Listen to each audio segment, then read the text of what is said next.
তনয়া পালিয়েছে শুনে প্রফেসর সেন এসে অয়নকে উচিত শিক্ষা দিল। হ্যাঁ বন্ধুরা, এমনটাই দেখা যাবে। তাই সম্পূর্ণ জানতে ভিডিওটিতে লাইক দিয়ে চ্যানেলটি সাবস্ক্রাইব করে দেখতে থাকুন। গল্পের শুরুতেই দেখা যাবে বড় মাকে রৌদ্র বলতে থাকে, আমি কেন ময়নার জন্য ভাববো, আর আমি বা ওর কথা জেনে কি করব বলো তো। তখনই বড় মা বলতে থাকে, হ্যাঁ তাই তো, তুই জেনে কি করবি, তবে কালকের দিনটা না খুব স্পেশাল, কালকের দিনের জন্য অপেক্ষা করছি, কালকের দিনটা দেখবো কি হয়। তখনই রৌদ্র বলতে থাকে, কেন মা, কি হয়েছে, কালকে কিছু হওয়ার কথা, কি হয়েছে।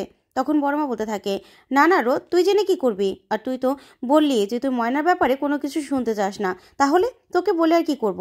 তখন এই কথা বলে বড় মা চলে যেতে লাগলেই রৌদ্র খুব চিন্তা করতে থাকে। তখনই বড় মা বলতে থাকে, তুই শিওর তো, তুই শুনতে চাস না। তখন রৌদ্র বলতে থাকে, মা তোমার বলার ইচ্ছে হলে বলো, আর না বলতে চাইলে না বলার দরকার নেই। তখনই বড় মা বলতে থাকে, আসলে ওই যে মেয়েটা বলেছিল না যে ময়নাকে ওখানে নাকি ওখানকার স্থানীয় এক লোকের থেকে কথা বলে নেশার দ্রব্য কিনতে দেখেছিল, কি যেন নাম। তখনই রৌদ্র বলতে থাকে, ওই তনয়ের কথা বলছো।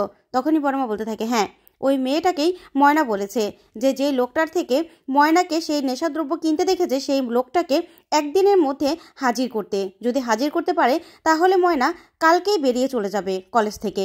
তখনই রৌদ্র বলতে থাকে, কি বলছো মা। তখনই বড় মা বলতে থাকে, হ্যাঁ আচ্ছা রোদ, তোর কি মনে হচ্ছে ওরা কি পারবে সেই লোকটাকে এখানে এনে হাজির করতে। তখনই রৌদ্রর এই কথা শুনে অবাক হয়ে তাকিয়ে থাকে। তারপরে সকাল হলেই দেখা যাবে কলেজে অয়নরা আসলেই সিনিয়ররা অয়নকে চেপে ধরে আর বলতে থাকে, কি ব্যাপার অয়ন, তনয়া কোথায় তোমার বান্ধবী। তখন অয়ন বলতে থাকে, জানি না, ও এসেছে কি না সেটাও জানি না। তখনই দেখা যাবে অজিত অয়নকে বলতে থাকে, না তনয়া আসেনি। তখন অয়ন বলতে থাকে, না তনয়া এখনো আসেনি। তখনই সেখানে ময়না চলে আসে, এসে বলতে থাকে, কি অয়ন, তনয়া কোথায়, ওই লোকটাকে এনেছে, লোকটাকে আনতে পেরেছে।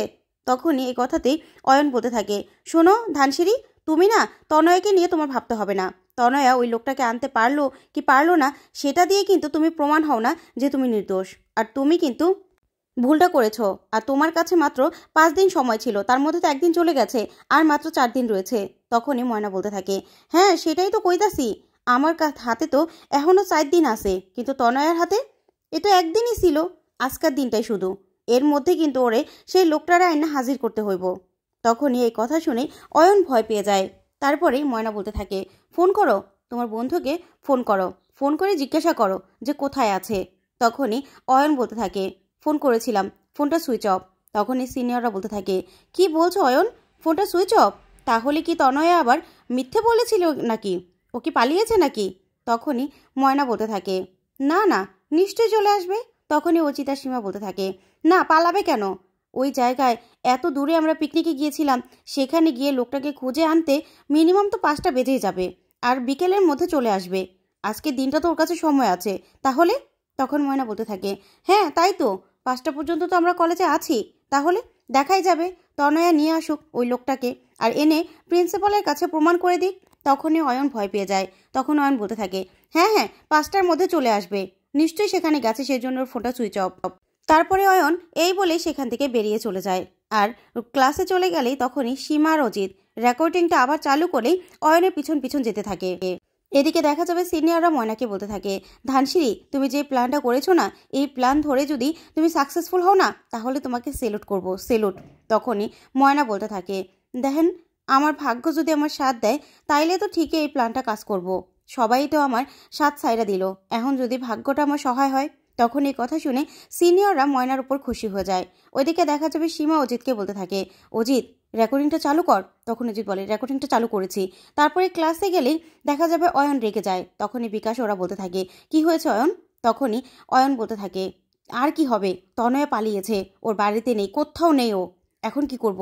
তখনই বিকাশটা বলতে থাকে, কি বলছিস তুই, তনয়ারা পালিয়েছে মানে, তনয়া পালিয়ে কোথায় যাবে। তখনই এই কথাতেই অয়ন বলতে থাকে, জানি না, জানি না কোথায় গেছে। তারপর দেখা যাবে ক্লাস থেকে সবাইকে তাড়িয়ে দেয় অয়নের বন্ধুরা। তখন সীমা আর অজিতকেও চলে যেতে বললে অয়ন বলতে থাকে, না ওরা থাক, ওরাই তো আমাকে সিনিয়রদের হাত থেকে বাঁচালো, ওই ধানসিঁড়ি তো পুরো আমাকে চেপেই ধরেছিল, তনয়া কেন এখনো আসেনি। তখনই তো সীমা আর অজিত বিকেলের পর্যন্ত সময় নিয়ে আমাকে বাঁচিয়ে দিল, তাও তো 5টা পর্যন্ত সময় আছে। তখনই বিকাশটা বলতে থাকে, আচ্ছা অয়ন তোর কি মনে হচ্ছে 5টার মধ্যে তনয়া আসবে, তনয়াকে খুঁজে পাওয়া যাবে। তখন এই কথাতেই অয়ন বলতে থাকে, জানি না কি হবে, ও যে কোথায় চলে গেল কি জানি। তখনই সীমা বলতে থাকে, আচ্ছা আমাকে একটা কথা বলো তো, আদৌ কি সেরকম কোনো মানুষ আছে?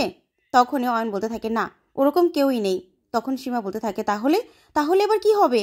তখনই অয়নের বন্ধু বলতে থাকে, আমি বলি কি অয়ন, পালিয়ে যা, সবাই পালিয়ে যাই চল।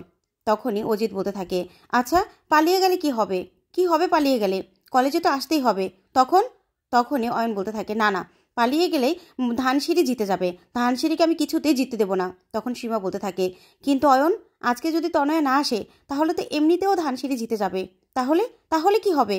তখনই অজিত বলতে থাকে, হ্যাঁ তাই তো, না না ধানসিঁড়িকে কিছুতে জিতে দেওয়া যাবে না, এমনিতেই তো সিনিয়রদের সাথে কত বড় বড় কথা বলে ঘুট পাকাচ্ছিল, না ওকে কিছুতেই জিতে দেওয়া যাবে না।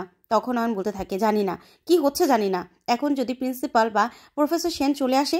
ঠিক তখনই প্রফেসর সেন সেখানে চলে আসে, এসে বলতে থাকে অয়ন। তখনই অয়ন ভয় পেয়ে যায়। ওইদিকে দেখা যাবে রৌদ্রর বড় মার কথা শুনে গাড়ি নিয়ে ময়নার কথা ভাবতে ভাবতে আসতে থাকে। তখন ময়নার কথা ভেবে খুব কষ্ট পেতে থাকে রৌদ্রর। আর বড় মা যে বলেছিল যে রোদ, আমার মনে হচ্ছে ওর লড়াইটা এখন সঠিক, ও সঠিক লড়াই করছে, এই কথাগুলো ভেবে রৌদ্র খুব কষ্ট পেতে থাকে। তারপরে ময়নার কলেজের দিকে আসতে থাকে। ওইদিকে দেখা যাবে ক্লাসের সব স্টুডেন্টরা বেরিয়ে আসার বলতে থাকে, কি যে শুরু হয়েছে, ক্লাসটাও করতে পারছি না। তখনই ময়না ওদেরকে ধরে বলতে থাকে, কি ব্যাপার, এখন তো ক্লাস টাইম, আপনারা বাইরে চলে আসছেন কেন সবাই? তখনই ছেলেগুলো বলতে থাকে, জানি না তোমার আর ওই অয়নের মাঝখানে কি ঝামেলা সৃষ্টি হলো কে জানে, আমরা ক্লাসও করতে পারছি না। তখনই ময়না বলতে থাকে, কেন, ক্লাস তো একা অর না, আপনাকেও তো লগে, তাইলে? তখনই ছেলেগুলো বলতে থাকে, জানি না কি যে শুরু হয়েছে, আর ওকে না একদম আগে থেকেই পছন্দ হচ্ছিল না। তখন কতগুলো মেয়ে বেরিয়ে আসলেও ময়না বলতে থাকে, আচ্ছা তোমরা তো সকলেই বাইরে আইসো কেন, আজকে কি ক্লাস নাই? তখনই সবাই বলতে থাকে, কি শুরু হয়েছে কে জানে। তখন ময়না বলতে থাকে, আচ্ছা তোমাকে কি সত্যি মনে হয় যে আমি এই কাম খান করতে পারি? তোমরা তো অয়নের দলেও না আমার দলেও না, তাহলে নিরপেক্ষ হয়ে একটা কথা কও, আমরা তো ক্লাস করতে আইছি এখানে। তখনই ছেলেগুলো বলতে থাকে, জানি না কি শুরু হয়েছে, কি হবে। এই বলে চলে গেলে মেয়েগুলোকে ময়না বলতে থাকে, দাঁড়াও না। তখনই মেয়েগুলো বলতে থাকে, তোমরা কি ভেবেছো অয়ন আমাদের বের করে দিয়েছে বলে তোমার দলে টেনে নেবে? তা তো হবে না। তখন ময়না বলতে থাকে, না না দলে টানতাছি না, একটু কও না তোমাকে কি মনে হয় যে আমি দোষী? তখনই মেয়েগুলো বলতে থাকে, শোনো, যদি তনয়া ওই লোকটাকে নিয়ে নাও আসতে পারে না তাহলেও কিন্তু তোমার দোষটা কমে যাবে না। তুমি কিন্তু নেশা করেছিলে আর বাজেভাবে প্রফেসরকে অপমান করেছিলে, বুঝতে পেরেছো? তুমি দোষী। তখন এই কথা বলে মেয়েগুলো চলে গেলেই ময়না বলতে থাকে, তাই তো, আমি তো দোষ করছি, আমার দোষটা যে করে হোক আমার প্রমাণ করতেই হইব যে আমি নির্দোষ, আমি এই কামখান করি নাই। তনয়া না আসলে তো আমার দোষখান প্রমাণ হইব না, কিছু একটা করতে হইব। ওইদিকে দেখা যাবে সীমা আর অজিত অনেক চেষ্টা করতে থাকে অয়নের মুখ থেকে সব কথা বের করতে। তখনই অয়নকে প্রফেসর সেন বলতে থাকে, আচ্ছা অয়ন, তনয়া কোথায়? তোমার বন্ধু নাকি 5টা বেজে যাবে ওই লোকটাকে আনতে। তখন অয়ন বলতে থাকে, কে বললো, ধানসিঁড়ি? তখন প্রফেসর সেন বলতে থাকে, না, সিনিয়রদের মধ্যে একজন বলল যে তোমরাই নাকি বলেছো যে 5টা পর্যন্ত সময় লাগবে। শোনো অয়ন, প্রিন্সিপাল কিন্তু আমাকে অনেকবার জিজ্ঞাসা করেছে, তনয়া যদি না আসতে পারে, তোমরা যদি না আনতে পারো, তাহলে কিন্তু ধানসিঁড়ি আরও অনেক উপরে চলে যাবে। সিনিয়ররা এমনিতেই আস্তে আস্তে ধানসিঁড়ির পক্ষ নিচ্ছে, বুঝতে পেরেছো? তখনই সীমা অজিত বলতে থাকে, না না স্যার, আনতে পারবো না কেন, আর আনতে না পারলেও ধানসিঁড়ি তো দোষটা করেছে, ও তো আপনাকে যাতা বলে অপমান করেছে, ও দোষটা তো আর শেষ হয়ে যাবে না। তখনই প্রফেসর সেন বলতে থাকে, তারপরেও এবার কিন্তু ভালো করে দেখতে হবে, বুঝতে পেরেছো? তোমরা যদি না আনতে পারো না তাহলে কিন্তু ব্যাপারটা অন্যরকম হয়ে যাবে। এই বলে প্রফেসর সেন চলে গেলে তখন অয়ন বলতে থাকে, কি করবে কে জানে, আমার তো ভালো লাগছে না, আমার ইচ্ছে করছে এখন পালিয়ে যাই। তখন অজিত বলতে থাকে, পালিয়ে কোথায় যাবে, বাইরে তো ধানসিঁড়ি আছে, আচ্ছা আমি বরং দেখে আসছি ধানসিঁড়ি কোথায়। ওইদিকে দেখা যাবে রৌদ্রর ময়নার সঙ্গে দেখা করতে আসে। তখনই ময়না রৌদ্রকে দেখে চমকে যায় আর বলতে থাকে, ডাক্তারবাবু আপনি? তখনই রৌদ্র বলতে থাকে, আচ্ছা তুমি নাকি তনয়াকে বলেছো ওই লোকটাকে এনে প্রমাণ করতে, ওকে আনতে পারবে? তখনই ময়না ইমোশনাল হয়ে যায় আর ইমোশনাল হয়ে রৌদ্রকে অনেকগুলো কথা বলে। তখনই রৌদ্র অবাক হয়ে ময়নার দিকে তাকিয়ে থাকে।